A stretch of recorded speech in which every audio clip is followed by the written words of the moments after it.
नमस्कार, बहुत बहुत स्वागत आपका। मैं हूं आपके साथ मनुराग सक्सेना। यूक्रेन के ताबड़तोड़ हमले के बाद पुतिन फायर और फ्यूरियस हैं। यहां तक कि पुतिन के जानकार उनके अपने ये बताते हैं कि जब जब यूक्रेन ने चौंकाया है, पुतिन बदला लेने के लिए उतारू रहे हैं और इतने ज़्यादा कि उनकी जंग विनाशकारी साबित हुई है, अमानवीय रही है। और यहाँ अब ये खबर इसलिए भी बड़ी हो जाती है क्योंकि यूक्रेन ये दावा कर रहा है, यूक्रेन के हवाले से खुलासा हुआ है कि पुतिन तैयारी कर रहे हैं हर रात 500 ड्रोन यूक्रेन की तरफ भेजने के लिए, जो कि लंबी दूरी के मारक हैं। ऐसे में क्या ये माना जाए, यूक्रेन पर अब जंग का सबसे बड़ा हमला करने की तैयारी में है पुतिन? समझने के लिए हमारे साथ बड़े सहयोगी हैं। अंशुल जी, मेरा पहले यही सवाल कि किस तरह की तैयारी दिख रही है पुतिन की, और क्या ये माना जाए कि जंग अब विध्वंसकारी होने वाली है?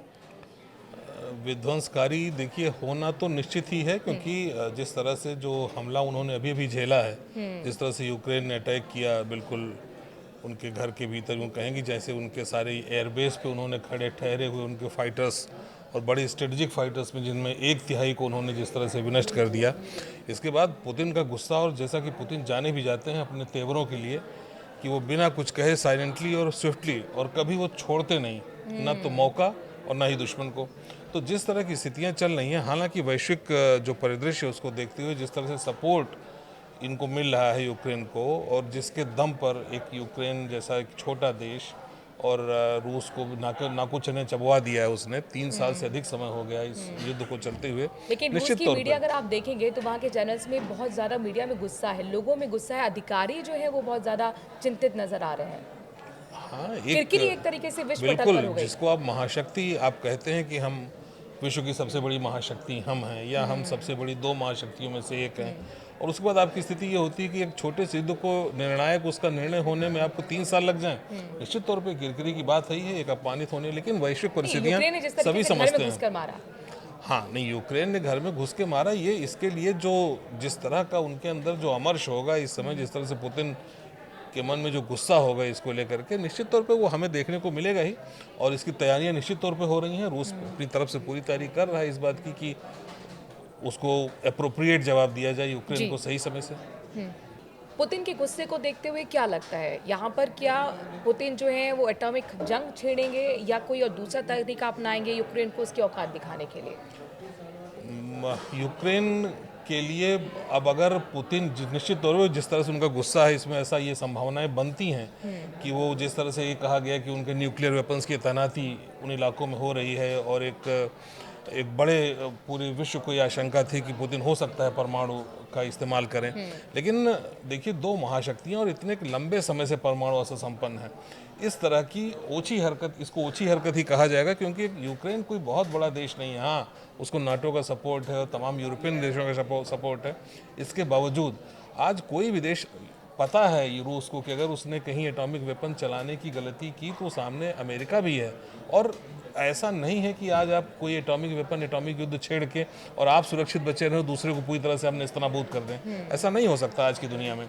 तो इतने बुद्धिमान पुतिन हैं, तो जाहिर सी बात है ऐसे में वो किसी ये पारंपरिक युद्ध का सहारा न लेकर के, जैसे कि खबरें आ रही हैं अभी आपने जिस तरह से देखा पाकिस्तान और भारत के युद्ध की स्थिति में कि जिस सैकड़ों एक साथ 400-500 ड्रोनों से अटैक हो रहा था, अभी यूक्रेन ने भी ड्रोन अटैक ही किया। तो अभी ऐसी खबरें आ रही हैं कि करीब एक ज़्यादा बड़ा ड्रोन अटैक्स का एक सीक्वेंस शुरू करने की तैयारी में है पुतिन।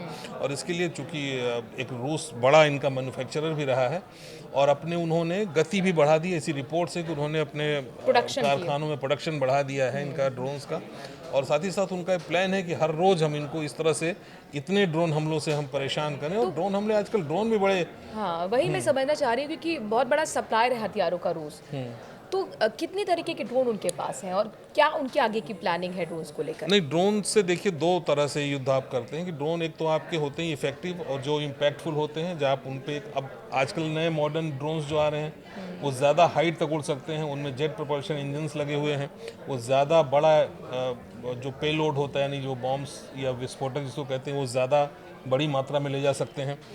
और इनके अलावा कुछ डमी ड्रोन्स होते हैं जो, जैसे मान लीजिए आपने 50 ड्रोन भेजे तो इनमें आधे से ज़्यादा डमी ड्रोन्स होते हैं जो सिर्फ डराने के लिए या आपकी जो संकेतों के लिए। हाँ नहीं, संकेतों के लिए नहीं। जैसे आपने 50 ड्रोन भेजे, अब सामने से आ रहा है, क्या पता इसमें कितना बड़ा विस्फोटक है, तो आप अपने जो एयर डिफेंस सिस्टम है उसको आप एक्टिवेट करेंगे, तो आप उस नकली ड्रोन के लिए भी आप अपने एयर डिफेंस का वही हिस्सा खर्च करेंगे जो आप असली ड्रोन के लिए खर्च करते।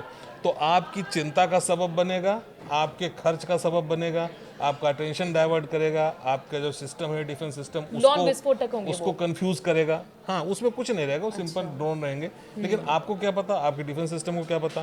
तो आपका डिफेंस सिस्टम कंफ्यूज होगा बहुत सारे ड्रोन्स को देख करके। उसी बीच मान लीजिए जिन ड्रोन्स में विस्फोटक है, अगर वो नेग्लिजेंस में अगर छूट गया तो आपके लिए घातक हो जाएगा। तो इस तरह से वैसे देखा जाए, जैसे आपने बात कही कि कितने तरह के ड्रोन्स इनके पास हैं, इनके पास कुछ ड्रोन तो ईरान से आयातित हैं, हालांकि ये खुद भी बनाते हैं ड्रोन्स, लेकिन कुछ इन्होंने ईरान ने कुछ सप्लाई दे रखी है इनको अपने ड्रोन्स की। कुछ जो रूस में बने हैं, जिनको गेरान के नाम से जानते हैं लोग, गेरान ड्रोन्स, तो वो इनके रूस में अपने बने हुए। कुछ चीनी पुर्जों से बने हैं, बने रूस में हैं लेकिन उनको चीनी कल पुर्जों से बने हैं, गार्फिया 1A1 करके हैं। तो ये भी इनके पास ड्रोन्स हैं। और वो जो मैंने बताया आपको डमी ड्रोन्स, तो ये 3 तरह के और प्लस ये चौथी तरह का, ये ड्रोन्स की संख्या। और इन्होंने अब इनके एक्चुअल पहले देखिए, इनकी लॉन्च साइट्स इनके पास 5 थी ड्रोन्स की लॉन्च साइट। 2 इनकी कुर्स्क सबसे बड़ी चीज़, सबसे बड़ी लॉन्च साइट थी। क्रास्नोदर के 2 पोर्ट थे, और क्रीमिया के जिस इलाके में इन्होंने कब्जा किया है, उस कब्जे वाले इलाके में 2 इनके जगह थी जहां से ये ड्रोन्स लॉन्च करते थे। अब इन 5 की संख्या में जो इनके ड्रोन लॉन्चिंग पैड थे, इनको इन्होंने 12 से 15 बढ़ाकर किया है। तो अब जाहिर सी बात है कि अब लॉन्चिंग सेंटर बढ़ा रहे हैं, जिनका प्रोडक्शन बढ़ा रहे हैं साथ ही साथ ड्रोन्स का। तो इनका एक जो आने वाले समय में मुझे ऐसा लगता है कि ये यूक्रेन ने जिस तरह से, जिस हमले से इनको इरिटेट किया है, प्रोवोक किया है, उसी भाषा में और उसी तरह के हमलों से यूक्रेन को करारा जवाब देने के मूड में लग रहे हैं पुतिन। दरअसल अपने दर्शकों को बता दें कि यूक्रेनी मिलिट्री इंटेलिजेंस के सूत्रों ने बताया है कि रूस अब हर रात 500 से ज़्यादा लंबी दूरी तक मार करने वाले ड्रोन भेजने की तैयारी कर रहा है यूक्रेन की तरफ। यानी कुल मिलाकर पुतिन का प्लान तैयार है, और अब इंतज़ार उस घड़ी का होगा जब यूक्रेन पर इस जंग का सबसे बड़ा हमला रूस की तरफ से होगा। आपको क्या लगता है, क्या ये वाकई विनाशकारी साबित होने वाला है? कमेंट के जरिए अपनी राय ज़रूर दें। नमस्कार।